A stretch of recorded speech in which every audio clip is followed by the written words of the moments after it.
Boa noite a todos. Boa noite aos internautas. Gente, essa questão aqui da mediunidade gratuita, que aqui está no Evangelho segundo o Espiritismo, capítulo 26, dai gratuitamente o que recebesse gratuitamente. Então a mediunidade, gente, é uma coisa que é dada para nós de forma gratuita. Ô, mestrinho, tá bom? Então, o que acontece, gente? O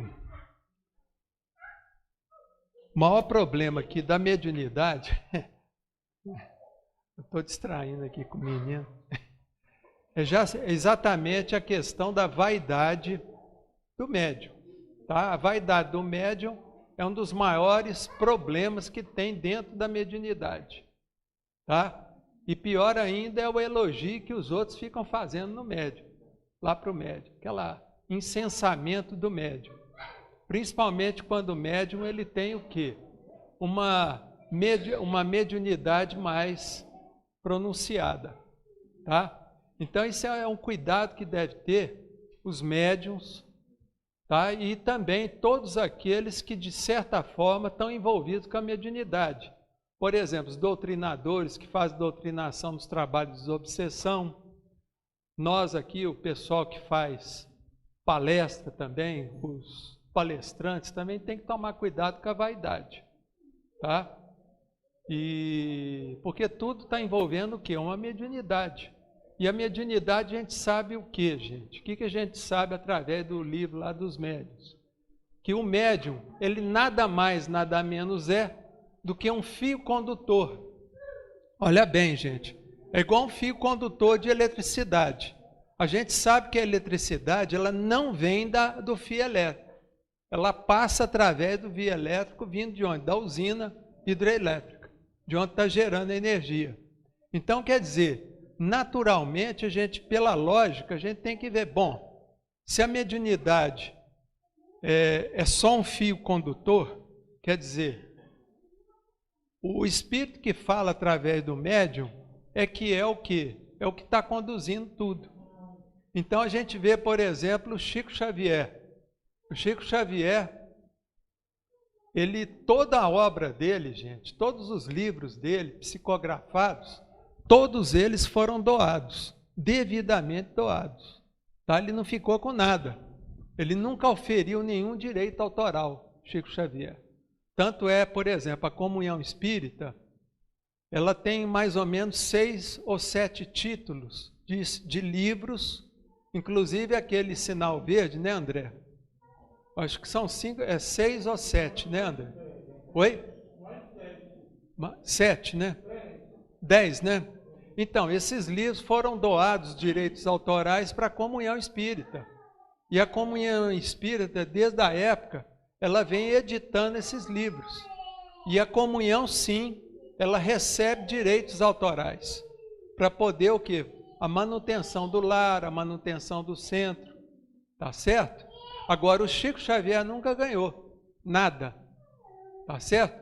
Tudo que ele ganhava de presente, dessas coisas, inclusive minha esposa, ela ganhou um reloginho banhado a ouro do Chico Xavier, porque o Chico ele ia muito na casa do meu sogro, toda terça-feira, para poder ver revisão de livro, doutor Elias Barbosa. E ela ganhou um reloginho, o primeiro reloginho que ela ganhou foi o Chico que deu. Ele pegou do bolso e falou, minha filha, isso aqui eu ganhei de uma mulher lá de São Paulo, eu estou te dando, que é seu aniversário, você toma aí o reloginho de ouro, assim, banhado a ouro.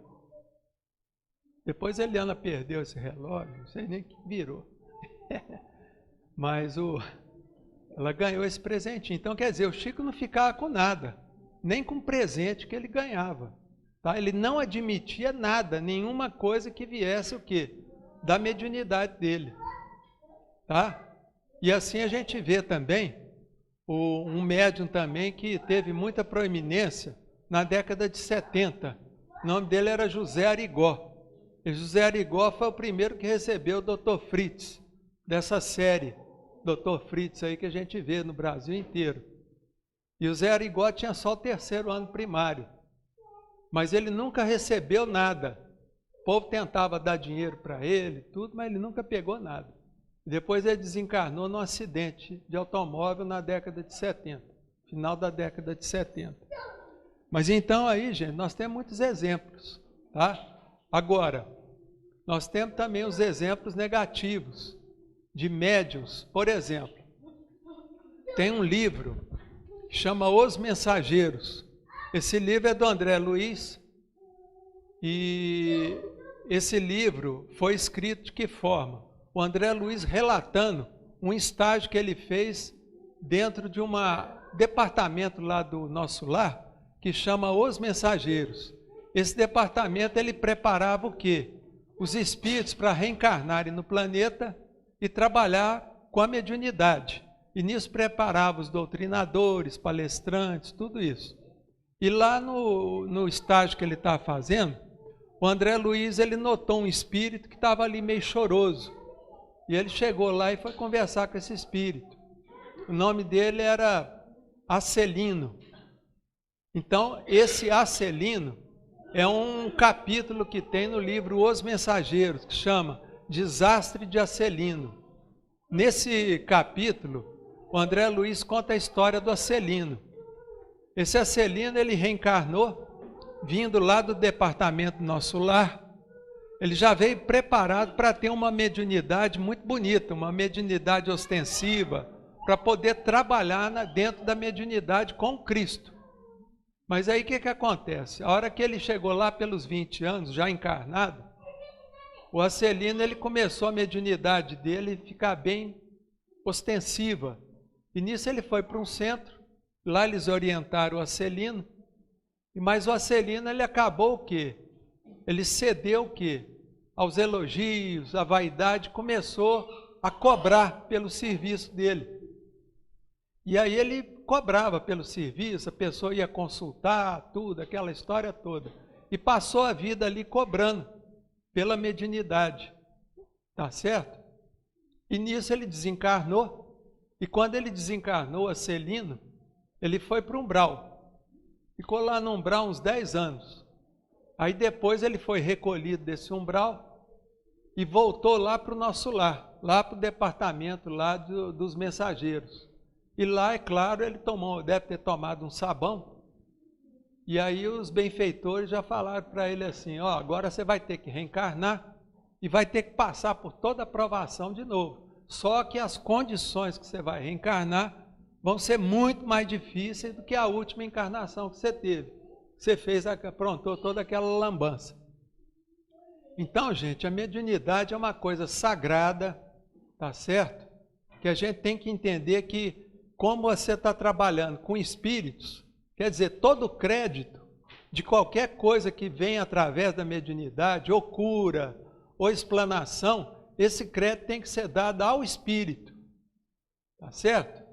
Então, quer dizer, e o médium, por sua vez, ele tem que procurar o quê? Se esclarecer durante o trabalho dele. Então, nós temos aí, por exemplo, para estudo, nós temos livros dos médiuns, que é um manual de instrução para todo médium. Nós temos também esse livro, Os Mensageiros, do André Luiz, que é excelente, tá certo? Mostra essa questão ética da mediunidade. E nós temos também um livro do André Luiz, que não é tão conhecido, mas foi escrito em 1956. O Chico Xavier, ele psicografou em parceria com Valdo Vieira, tá? Que chama Mecanismos da Mediunidade. Esse livro, Mecanismos da Mediunidade, gente, é um livro espetacular. Ele mostra os mecanismos que estão por trás do funcionamento da mediunidade. Então, é um livro que eu recomendo a todos que estão aí trabalhando na mediunidade, tá? Que é um livro de estudo, tá certo, gente? Que deveria estar também sendo estudado nos centros espíritas. A gente não vê isso, tá? E outra coisa também que o médium tem que tomar cuidado é com, vamos dizer assim, com aquele endeusamento que o povo faz. Eu já vi, por exemplo, em centro espírita, a hora que o médium chega, todo mundo bate palma como se ele fosse um artista, muito famoso, tá certo? Outra coisa também, que o médium tem que tomar cuidado é que dentro da doutrina espírita não existe sacerdote. E ninguém deve ser sacerdote espiritismo, porque não existe isso. E como não existe sacerdote dentro do espiritismo, também não existe sacramento. O que são sacramentos? É aquele negócio, batizado, casamento, não sei o que lá, tá certo? E a gente vê muito médium aí em casa espírita, aqui em Uberaba mesmo, que faz casamento, que faz batizado, sendo que a doutrina espírita, ela não é nem considerada uma religião formal, tá certo? Isso aí são sacramentos que toda religião formal tem, que é o catolicismo romano, tá certo? Os protestantes, todos eles têm. Mas o espiritismo mesmo não tem sacramento, tá certo? E quem fica fazendo sacramento aí em nome da doutrina espírita está errado, tá certo? Vocês veem aqui na Comunhão Espírita. A Comunhão Espírita foi fundada em 1959. Vocês nunca viram aqui, gente, ó, nenhum retrato de Maria Dolores, de Chico Xavier, de Allan Kardec, não tem retrato aqui. Isso foi uma orientação de quem? Do próprio Chico Xavier, tá? Porque espiritismo não tem que ficar pondo retrato de ninguém, tá certo? Como se fosse santo da doutrina, e não existe isso, tá? E outra coisa que vocês nunca viram aqui também, nunca teve batizado e nem casamento, aqui dentro da Comunhão Espírita, tá certo, gente? Então são coisas que a gente tem que ficar atento, tá certo? Principalmente os médiuns, tá? E outra coisa que o médium também esquece muitas vezes é do trabalho de desobsessão que tem dentro do centro espírita. Porque, na minha opinião, o trabalho de desobsessão é o mais importante. Por quê? Porque é caridade pura, tá certo? Porque tem muito médium que gosta só de receber benfeitor, espírito de luz, aquela coisa toda.